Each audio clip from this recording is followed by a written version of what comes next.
And to our very first story for this afternoon, it's been a wet day in parts of the country today with streets flooded, traffic jams, destruction and many stranded.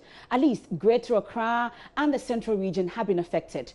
We have reports from all these regions, and in the Ashanti regional capital Kumasi, a 6-year-old girl has been hospitalized after the rains caused a building to collapse and some 6 people during the rains. Let's start from Accra, and Emmanuel Ante is one of several journalists deployed to monitor the situation as the rains devastated some communities this morning. He's here with this report. Well, I'm here at the Kwame Nkrumah interchange, which is now being called Circle Dubai. Hitherto, this place gets flooded with the slightest rain. Today, it has rained for over 2 hours, and yet there is no sign of any flooding anywhere.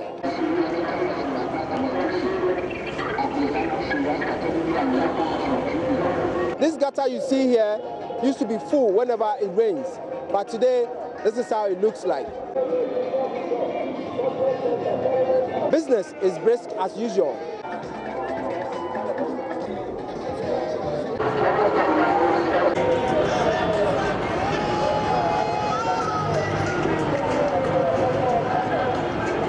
I have spoken to some members of the general public who have expressed their shock as to what they are seeing here.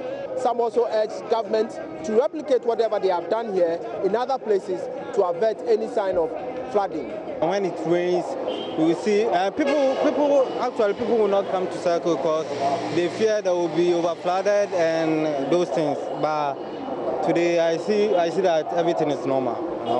Previously, when it rains, the place gets very flooded. But compared to today, it has rained closely to an hour.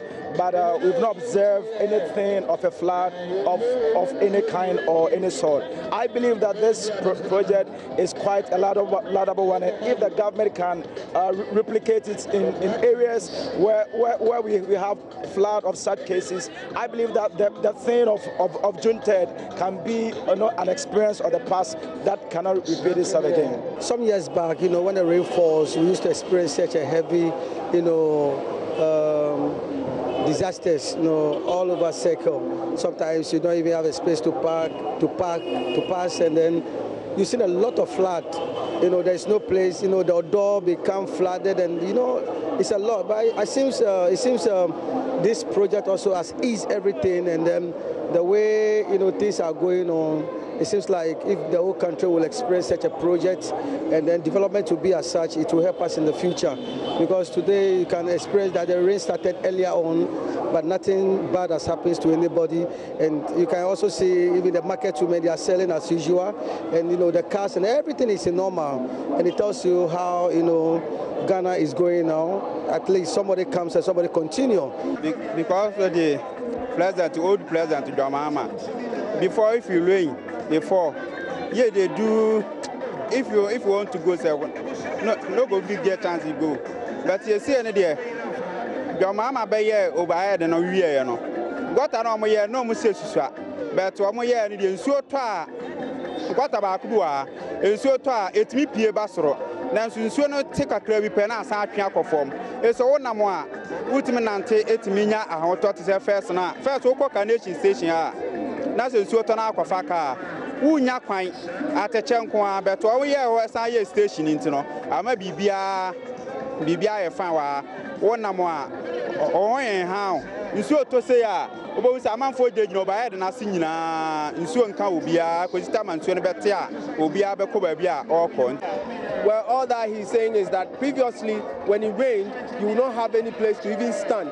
But now, with the construction of this new edifice, people come here when it's raining. They rather go under the bridges just to rest until the rain subsides, and then they make their way. And now they can even stand here and do everything they want to do. But previously, it was not like that. This is how the Carnation traffic light looks like. The situation is subsiding a bit. Earlier on, information I gather here indicates that the whole place was filled up. It's a 3-lane, dual lane, but in the beginning, that's earlier in the morning, the whole place got flooded that the cars came to a standstill. No car was moving in or out, and that created a lot of traffic, a huge traffic here. But as we speak, now the water has subsided a bit, and so it has covered one part of the road. So now the cars, instead of using the 3 lanes, are using 2 lanes now. And it's quite hectic, but at least it's moving. The traffic is moving a bit. The residents, they are saying that usually this place is always flooded and it gets to the brim that it even enters into their homes.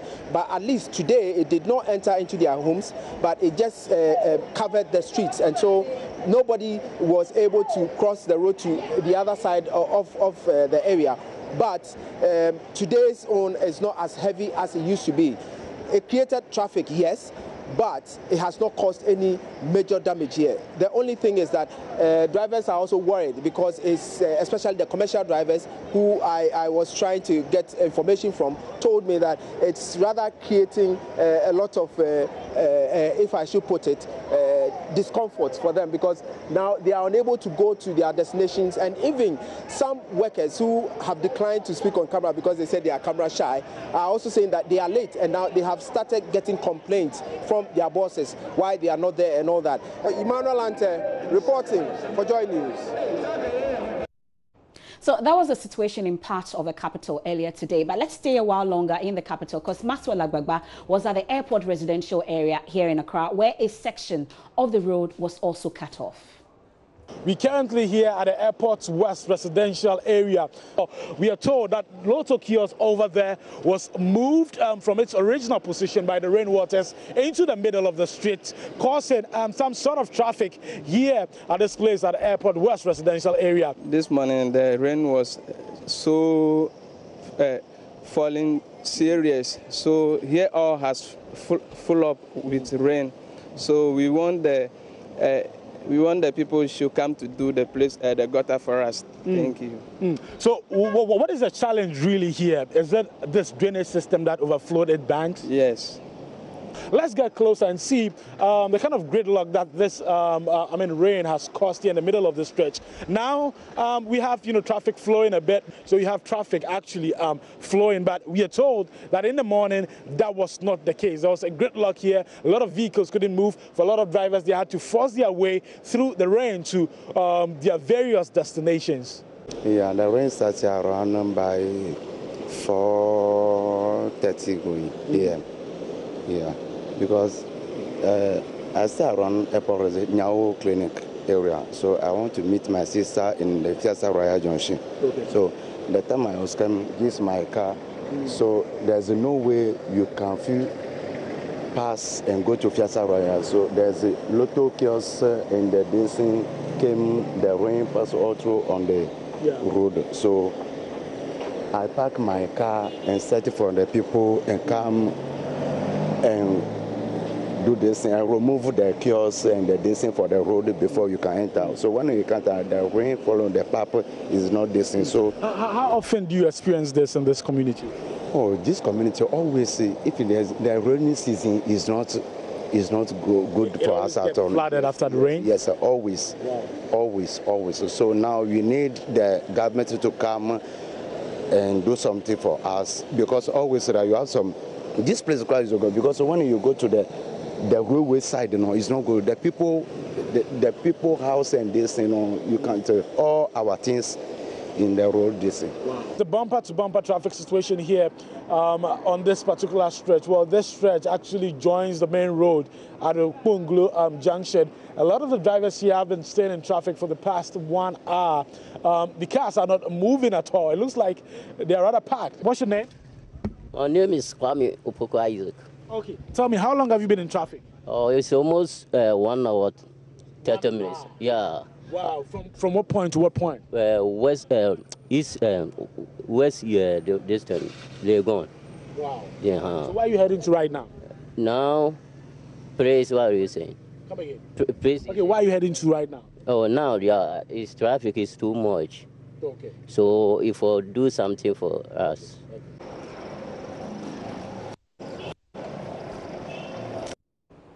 So indeed, the industrial city in Tema was also not left out. It was actually not spared in this whole flooding situation. Kwame Yanka is our correspondent there and joins us on the phone. So Kwame, if you can hear me, Kwame Yanka, what would you say was the effect of this 2-hour downpour on the industrial city, Tema? Well, MFR, some parts of the industrial city, like you said, were not spared. For some of the homes I visited, you realize that they had their wares out, mattresses, footwear, cookware, among other things. No, that was as a result of the flood. Could not. It kept in there. In fact, realize that mattresses, especially where babies, among where other infants sleep, have been taken out because the flood was really, in fact, they least expected its impact. Some of the areas we visited to, as a result of some measures put in place in the previous flood, we did not have, in fact, to some extent, the damage wasn't that much, places including Community 5, Community 2. The impact there wasn't that much as compared to 18, where some homes have been abandoned entirely. Because about 2 or 3 months ago, there was a similar downpour, and then residents there were affected. The authorities moved in there, TMA, NADMO, among other stakeholders. They put in some measures, and it has yielded some results, but more needs to be done to really take care of this. But the residents who were worst affected, were there any calls that they made through you? Well, yes, they've made some calls to the Tema Metropolitan Assembly, the MC specifically, that, well, the previous MC made a number of promises, but none of these promises, according to the residents, was fulfilled. So the new MC, Felix Ananla, should make sure that any promise being made this time around, as far as the flood issue in Tema is concerned, to be, they'll be able to stick their neck out and then deal with it accordingly. If they have to cool down buildings, they have to dredge stone drums, among other things. They should be able to step up their actions and ensure that whatever they promise around will be able to yield the needed results. But Kwame, just before we let you off, I'm sure that you toured a number of communities as a result, and you've done that previously. Comparing what we've seen over the period and what you saw today, how bad was the situation, you would say? Well, previously had it been claimed lies, but this time around, I'm yet to hear any of the community around complain of somebody being carried away or having drowned as a result, or in any of these casualties. But you still realize that areas which need bigger storm drains, areas which need to dredge these forms of drains, as it were, are yet to do so. So the least rainfall, then you realize that, or it's entering their homes. But it's up to the assembly and other bodies within Tema to ensure that these drains are taken care of, so that no matter the amount of downpour, they'll be able to survive it. That's the residents. Well, Kwame, we'll let you go. That's Kwame Yanka. He's reporting from the industrial city, Tema. Of course, the central region was not spared. The Ashanti region was also not spared. It's become like an annual ritual. More people are even betting on the situation, knowing that every year there will be flooding situation in Accra or in Ghana. But let's move to the central region now, and our correspondent, Richard Kojonyako, joins us. So, Richard, how different was the situation in the central region and the places you taught there? Well, the central region was no different from areas that have already been reported here. I mean, 3 main suburbs in Cape Coast were the worst affected. If you talk of Amamoma near the University of Cape Coast at the Saddle, near the a suburb of Cape Coast, Abra, and then some part of Antim also in Cape Coast. I mean, these places got flooded and was difficult for vehicular movement, I mean, to meander their way through. A lot of the vehicles had to park and then wait for the rain to recede or to subside before, I mean, continue with their journey. Schools like the Anglican Basic School, the Anthem schools, I mean, they all got flooded, and so their classrooms were filled with water. But now it's receding because we have got the other part of the day from 12 o'clock up to this time. I mean, we have the sun. We have a sunny day now, but from 3 o'clock in the morning, up to like 12 this afternoon. It was terrible. It was terrible. Workers had to go to school to their workplaces very late. School children had to, make do with getting to their schools. A lot of them were drenched and soaked in the rains. And it was really, really terrible. But if you come to Cape Coast View, look at this southern area, a lot of unauthorized structures. People have been talking about this place and the fact that structures are springing in these areas and they are poorly and not properly planned. But they talk about it and then they let go, and then seasons like this come and then we witness the same flood situation. At Accra, it was no different. Schools in the second cycle institutions, they were not affected though, because they had vehicles that carried them from their hostels and their boarding houses to their schools. So the basic schools, some had no lessons. There were no schools at all to speak specifically. So that was really what happened in Cape Coast as far as the rains are concerned. But Richard, we've talked about the effect on school children. How about the effect on businesses? We are told here in Accra about traffic jam, people not being able to go to work and all that. What would you say is the effect on businesses? Well, up to like 10 o'clock, some banks in Cape Coast had not opened. They were yet to open. Pharmaceutical shops and even the Kotokraba area, that is the central business district as far as it is concerned. A lot of the shops remained closed because people were afraid, because it was raining in torrents and people feared for their lives because they feel that if they should, ignore all the warning signs and they go and then, they get drowned. It was going to be a problem. And so as far as businesses were concerned, these were the pictures that were in post because people really couldn't come out. A lot of people, because it was difficult for me to even get out of my house because my entire area was flooded. I had to manage to drive through, the flood to get to a place where, the flooding was not serious. And so for businesses, they were also badly hit. Richard Kojonyako, we'll leave it here. Thank you very much for your time. Of course, we'll get some answers from city authorities and some government officials, and especially NADMO as well, to know what exactly the plan is to be able to fight this menace. But also in the Gomoa area, in the central region, we'll stay a while longer there. Adom FM's Kofi J joins us on the line with the situation in Gomoa as well. Kofi J, what differently will you report from Gomoa? There's nothing different. What I can say is that when it comes to Gomoa, again, specifically, the whole community has been flooded due to the heavy downpour this morning. And according to the TV, the rain started around 5 a.m. and it has affected the whole community, including the chief police. The chief even to come out, and some people were asleep where the water entered their room, and as I'm speaking to you now, they are now even drying their clothes and finding means and ways to get place to sleep. And their children also fail to go to school because the road blocked by the river. And like I said, that the children couldn't even go to school at all because they don't have any alternative, any route to enter the school premises. So today, the people of Adentem, children fail to go to school, while the community also failed to go to their various farms. So as I'm speaking to you now, they are in very difficult. But did we record any serious situations about loss of lives and some injuries as being recorded elsewhere? No, but just that their property were destroyed. A lot of people's properties were destroyed, but no casualties have been recorded so far.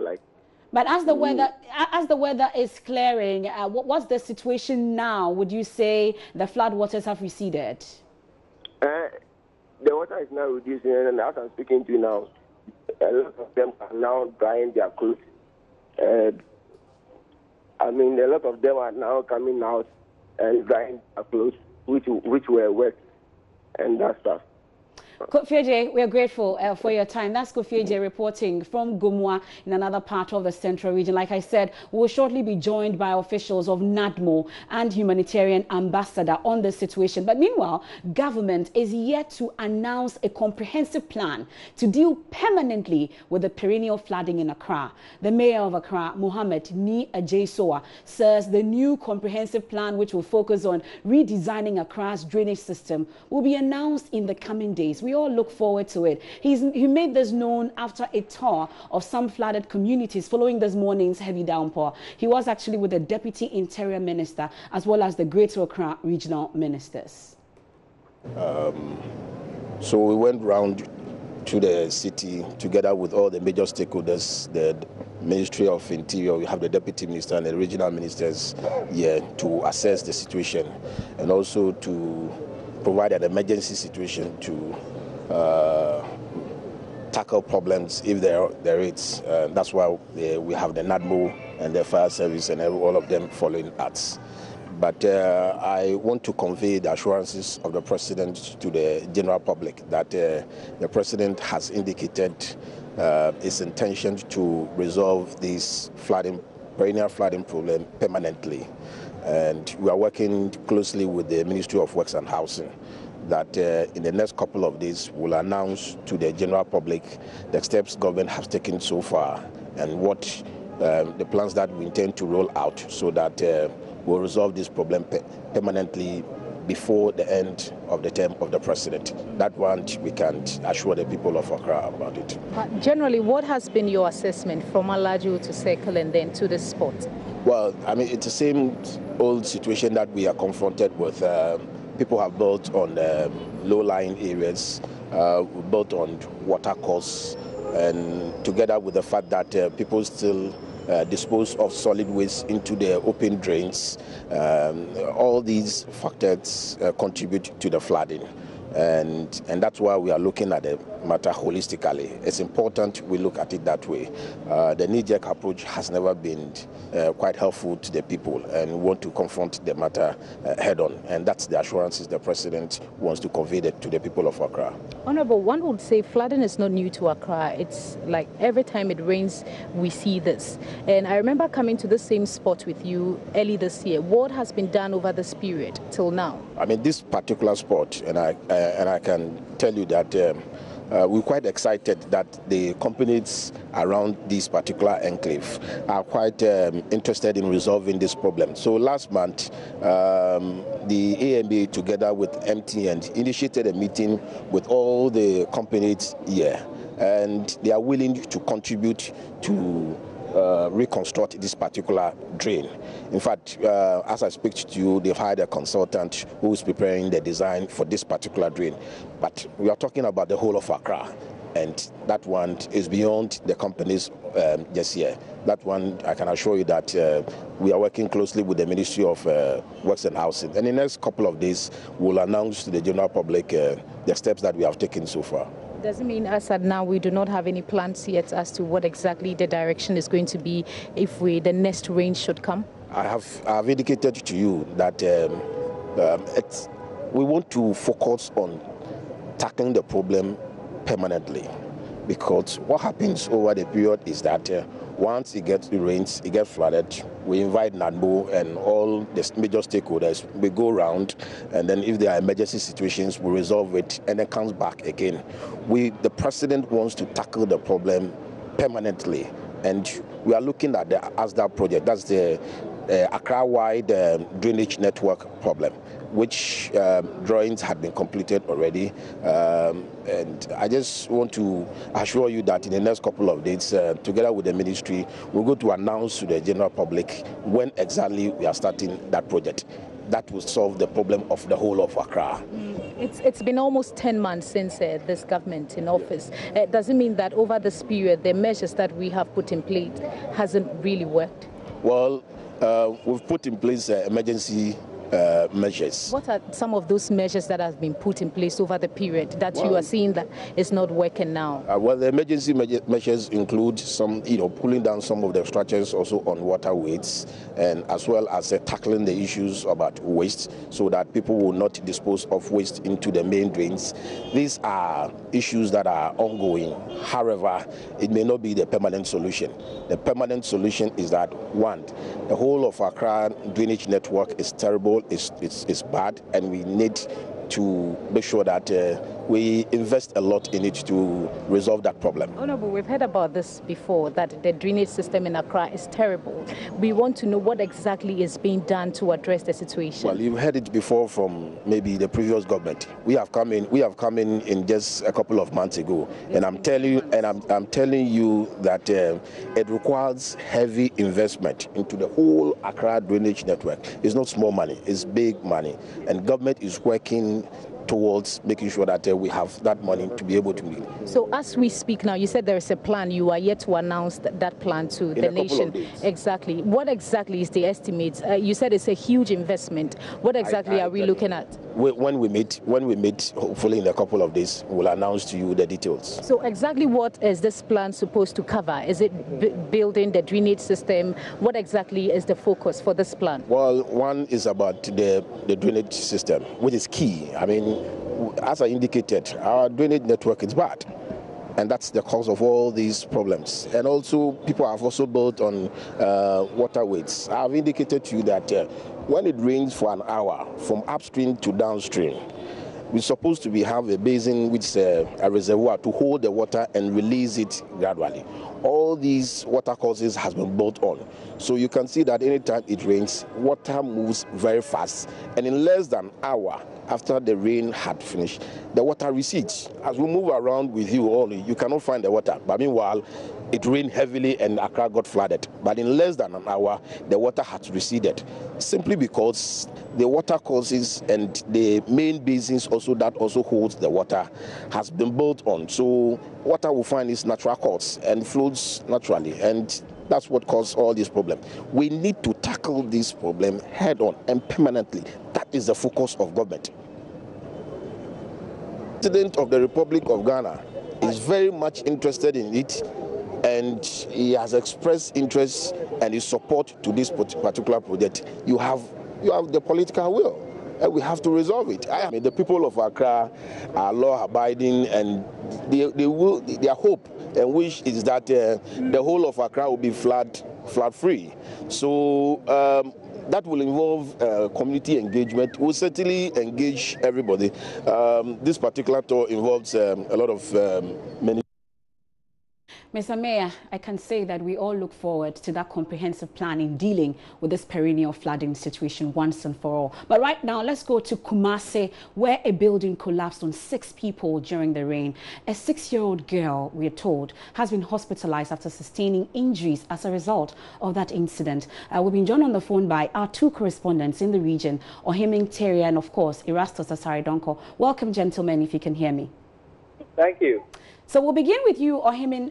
You covered this collapse of that building where that little girl was involved. First of all, how is she doing, you would say?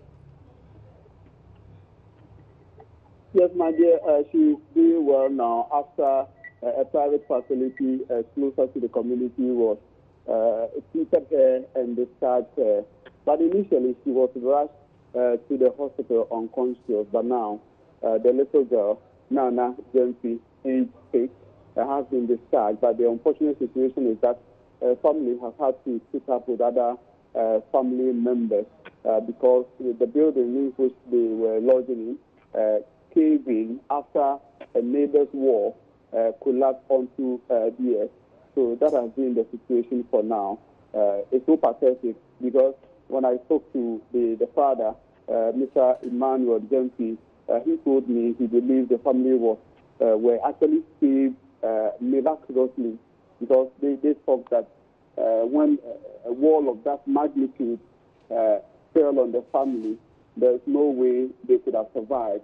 But thank God it was only the 6-year-old girl, now emergency, who got injured in the process. But the others, you say, are safe. Is that it?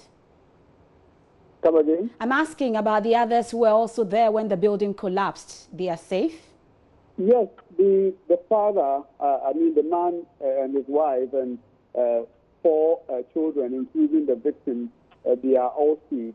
And everybody, especially neighbors and other community members who thronged the house this morning to sympathize with the family, were a bit surprised to see that at the point where the walls fell on the family members, in fact, they expected, more injuries or, a big, injured persons than what they came to witness. So they were a bit surprised to see that only the 6-year-old girl was injured. And even in her case, when she was rushed to the hospital unconscious, she gained consciousness, she was treated and discharged.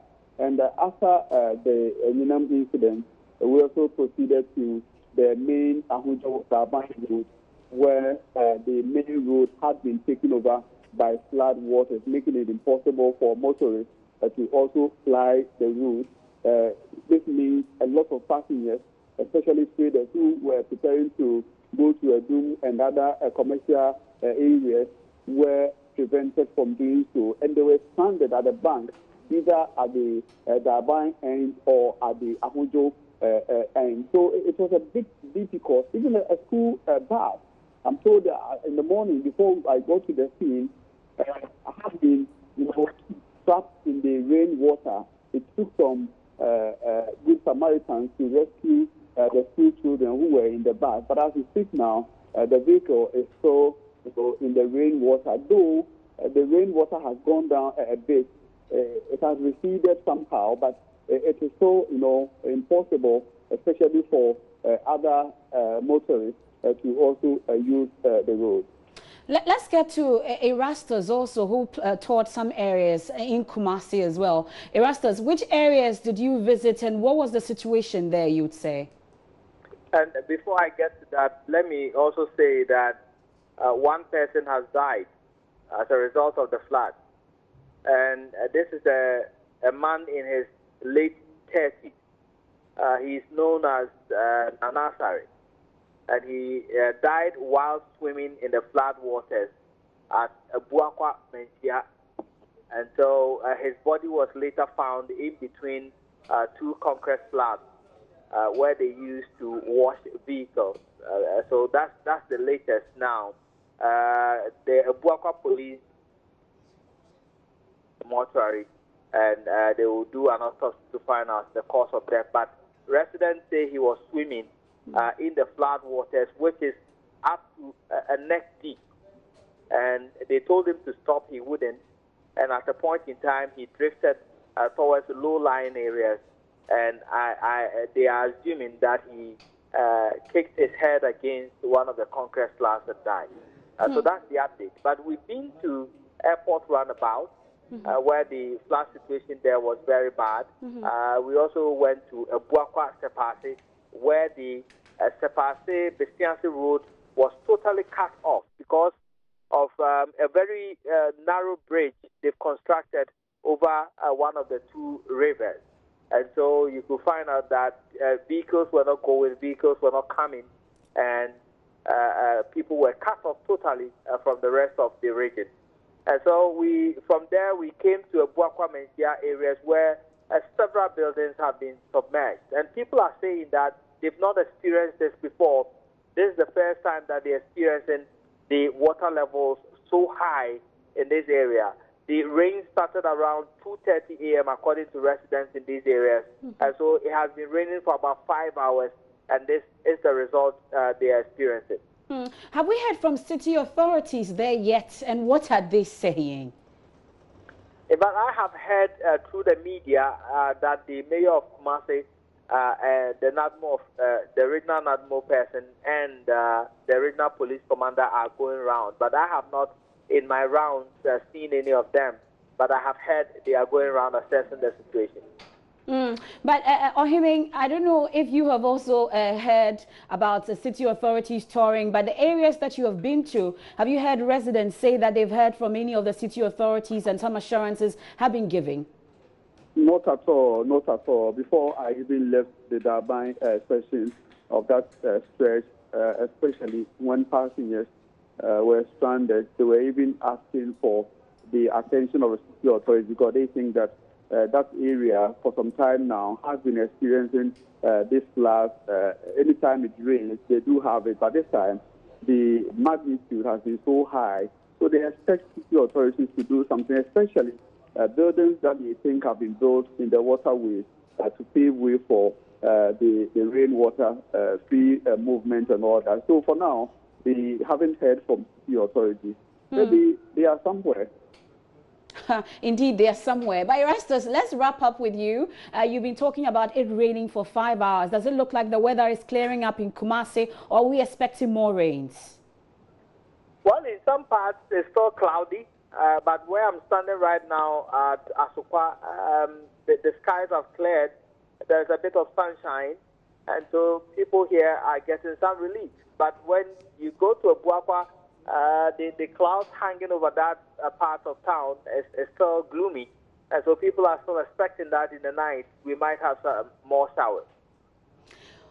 Well, thank you very much, gentlemen. That's Ohiming Teria and Erastus Asaridonko giving us the flooding situation in the Ashanti region. They visited a number of areas. We are told about 1 death and then 1 injury where a wall collapsed on some 6 people, and then a 6-year-old child is also injured, now receiving treatment. But Fred Smith joins me in studio now. We're going to look at the weather, and he will be our weatherman for this afternoon. He will actually give us what to expect this weekend.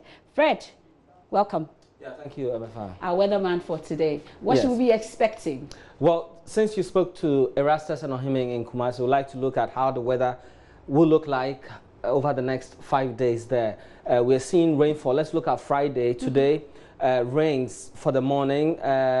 Anytime around, evening, that should clear, but we should have some cloudy spells till tomorrow morning. Tomorrow morning, Saturday, we would have rain in Kumasi.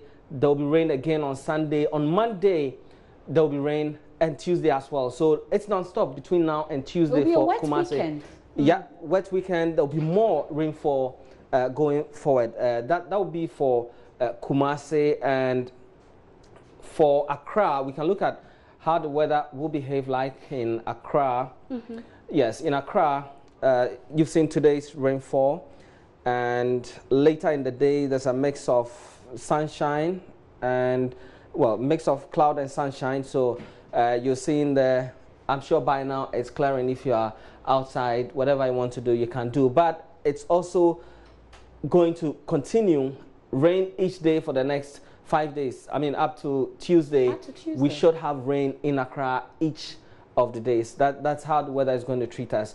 Of course, there are other regions where the rain is going to give us, we're going to have more rains over the same period. So I'm sure that you would want to brace yourselves for the rains this weekend all the way till Tuesday, especially in Accra. He's told us what to expect also in Kumasi. So you'd have to take your umbrellas if you don't have one, or even your raincoat. We'll take a short break.